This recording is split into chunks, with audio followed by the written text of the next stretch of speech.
ಪರಪ್ಪನಗ್ರಹಾರ ಜೈಲಿನಲ್ಲಿ ದರ್ಶನ್ಗೆ royal treatment ಕೊಟ್ಟ ವಿಚಾರಕ್ಕೆ ಸಂಬಂಧಪಟ್ಟಂತೆ ಡಿಪಾರ್ಟ್ಮೆಂಟಲ್ ಎನ್ಕ್ವೈರಿ ಕೂಡ ಶುರುವಾಗಿದೆ.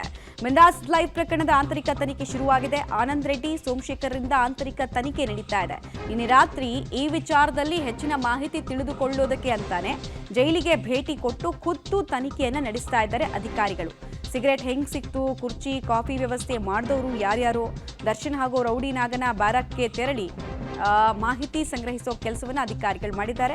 ಸಿಗರೇಟ್ ವಿಚಾರವನ್ನ ದರ್ಶನ್ ಹಾಗೂ ಮ್ಯಾನೇಜರ್ ನಾಗರಾಜು ಬಾಯಿ ಬಿಡ್ತಾ ಇಲ್ವಂತೆ. ಏನೇ ಕೇಳಿದ್ರು ಕೂಡ ಮೌನಕ್ಕೆ ಶರಣಾಗೋದ್ರ ಮೂಲಕ ತನಿಖೆಗೆ ಅಸಹಕಾರ ಕೊಡ್ತಾ ಇದ್ದಾರೆ ಅನ್ನೋ ವಿಚಾರ ಕೂಡ ತಿಳಿದು ಬರ್ತಾ ಇದೆ. ಇನ್ನೊಂದು ಕಡೆಗೆ ಜೈಲಿನಲ್ಲಿ ದರ್ಶನ್ ರಾಜತಿಥ್ಯ ಪ್ರಕರಣದ ತನಿಖೆ ಜೋರಾಗ್ತಾ ಇದೆ.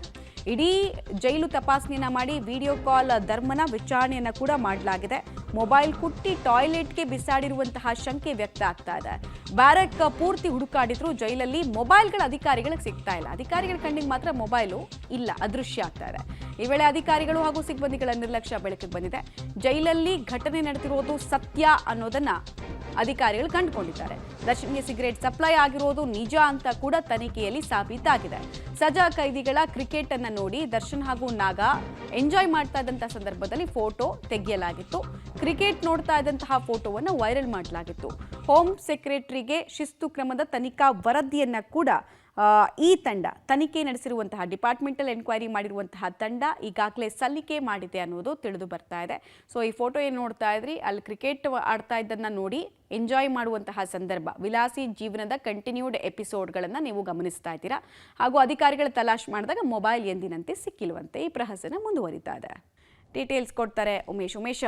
ಬಹಳ ಆಶ್ಚರ್ಯ ಅನ್ನೋದು, ಅಧಿಕಾರಿಗಳಿಗೆ ಮುಂಚೆ ಗೊತ್ತೇ ಇರಲಿಲ್ಲ ಅನ್ನೋ ರೀತಿನಲ್ಲಿ ಅಮಾಯಕತೆಯ ನಾಟಕ ಆಡ್ತಾ ಇದ್ದಾರೆ ಅನ್ನೋದು ಪ್ರಶ್ನೆ ಆಗ್ತಾ ಇದೆ.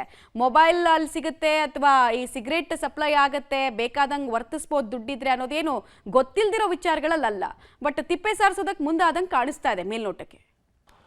ಮಮತಾ, ಈ ಪ್ರಕರಣ ಹೊರಗಡೆ ಬಂದಂಥ ನಂತರದಲ್ಲಿ ಅಧಿಕಾರಿಗಳು ಅಲರ್ಟ್ ಆಗಿರುವಂಥದ್ದು. ಅಲ್ಲಿನ ಸಿಬ್ಬಂದಿ ಕೂಡ ಅಲರ್ಟ್ ಆಗಿ ಯಾವುದೇ ರೀತಿಯ ವಸ್ತು ತನಿಖಾಧಿಕಾರಿಗಳ ಕೈಗೆ ಸಿಗಬಾರ್ದು ಅನ್ನೋ ನಿಟ್ಟಿನಲ್ಲಿ ಎಲ್ಲವನ್ನೂ ಕೂಡ ಡಿಸ್ಟ್ರಾಯ್ ಮಾಡಿದ್ದಾರೆ ಅನ್ನೋದ್ರ ಬಗ್ಗೆ ಮಾಹಿತಿ ಲಭ್ಯ ಆಗಿರುವಂಥದ್ದು. ನಿನ್ನೆ ರಾತ್ರಿಯೇ ಆ ತನಿಖಾಧಿಕಾರಿಯಾದ ಆನಂದ್ ರೆಡ್ಡಿ ಮತ್ತು ಆ ಸೋಮಶೇಖರ್ ಏನಿದ್ದಾರೆ, ನಿನ್ನೆ ಎಲ್ಲಿ ಫೋಟೋ ಲೀಕ್ ಆಗಿತ್ತು, ಎಲ್ಲಿ ಫೋಟೋ ತೆಗೆಯಲಾಗಿದೆ ಅನ್ನೋದ್ರ ಬಗ್ಗೆ ಸ್ಥಳಕ್ಕೆ ಭೇಟಿ ನೀಡಿ ಈ 4 ಆರೋಪಿಗಳನ್ನು ಕೂಡ ಪ್ರಾಥಮಿಕವಾಗಿ ವಿಚಾರಣೆ ಮಾಡ್ತಾರೆ. ನಿಮಗೆ ಸಿಗರೇಟ್ ಕೊಟ್ಟವ್ರು ಯಾರು, ಆ ಟೇಬಲ್ ಕೊಟ್ಟು ವ್ಯವಸ್ಥೆ ಮಾಡಿಕೊಟ್ಟವ್ರು ಯಾರು, ಟೀ ಕೊಟ್ಟವ್ರು ಯಾರು, ನಿಮ್ಗೆ ಇಲ್ಲಿ ಯಾವೆಲ್ಲ ಅಧಿಕಾರಿಗಳು ಕೆಲಸ ಮಾಡ್ತಿದ್ರು ಅನ್ನೋದ್ರ ಬಗ್ಗೆ ಒಂದಷ್ಟು ಪ್ರಶ್ನೆಗಳನ್ನು ಕೇಳ್ತಾರೆ. ಆದರೆ ಇವರು ಯಾರು ಆರೋಪಿಗಳೇನಿದ್ದಾರೆ ಯಾರು ಕೂಡ ಯಾವುದೇ ರೀತಿಯ ಮಾಹಿತಿಯನ್ನು ಹೊರಗಡೆ ಹೇಳಿಲ್ಲ. ಅದ್ರ ಬದಲಾಗಿ ಕಳೆದ 22ನೇ ತಾರೀಕು ಈ ಘಟನೆ ನಡೆದಿದೆ ಅನ್ನೋದ್ರ ಬಗ್ಗೆ ಅಧಿಕಾರಿಗಳ ಕೆಲವೊಂದು ಮಾಹಿತಿಯನ್ನು ಸಂಗ್ರಹ ಮಾಡಿದ್ದಾರೆ. ಆ ಮಾಹಿತಿ ಪ್ರಕಾರ ಎಲ್ಲಿನ ಏನು ಸಿಬ್ಬಂದಿಗಳೇನು ಕಾವಲಿಗಿರ್ತಿದ್ರು ಅವರು ಯಾವುದೇ ರೀತಿಯ ಕಟ್ಟುನಿಟ್ಟಿನ ನಿಯಮವನ್ನು ಪಾಲನೆ ಮಾಡ್ತಾ ಇರಲಿಲ್ಲ. ಸಿಬ್ಬಂದಿಗಳನ್ನು ಆರಾಮಾಗಿ ಓಡಾಡೋದಕ್ಕೆ ಬಿಟ್ಟಿದ್ರು. ಅದೇ ಕಾರಣಕ್ಕೆ ಇಲ್ಲಿನ ನಟ ದರ್ಶನೂ ಸೇರಿದಂತೆ ಎಲ್ಲರೂ ಕೂಡ ಈಗೇನು ಇದು ಫೋಟೋ ಏನಿದೆ ಅದೇ ಜಾಗದಲ್ಲಿ ಕ್ರಿಕೆಟ್ ಆಡ್ತಿದ್ರು.